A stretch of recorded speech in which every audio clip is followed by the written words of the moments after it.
Когато папагалът е част от ежедневието, постепенно започваш да забелязваш колко много значение имат дребните неща. Не само храната и вниманието, но и средата, в която прекарва по-голямата част от времето си.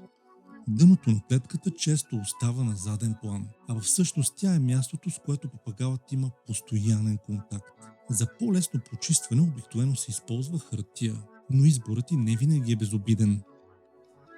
Когато хартията е печатна и се намокри, мастилото може да се разтече.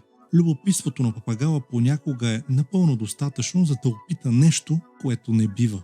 Именно за това е важно да се знае кой материал е безобиден и кой може да създаде риск.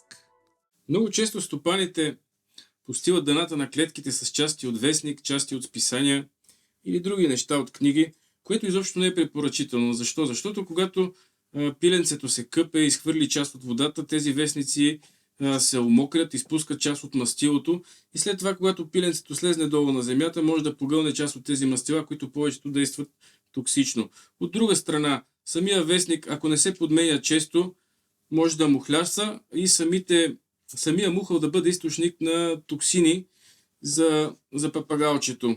Сега, ако трябва нещо да се слага на дъното на клетката, по-добре да бъде хартия, която е домакинска хартия, по която няма никакви мастила, и най-добре да се слага, когато отдолу на клетката има решетката, и защото папагалчето изобщо да няма достъп до хартията. Не е желателно такава хартия да се слага, когато папагалчето ще се води на ветеринарен лекар, защото хартията попива уратите на цяло. Вида на уратите може да бъде диагностичен белег за различни болести. Например, оцветяването на уратите в червено, в тъмно-зелено, така наречената биливердинория, нали? Така че постилането не е желателно, когато ще водим птицата на ветеринарен лекар. Най-добрият вариант е да не се слагат никакви вестници, а просто дъното на кафе, за да бъде по-често почиствано. Един път на ден може да бъде измивано, но хартията по възможност да се избягва.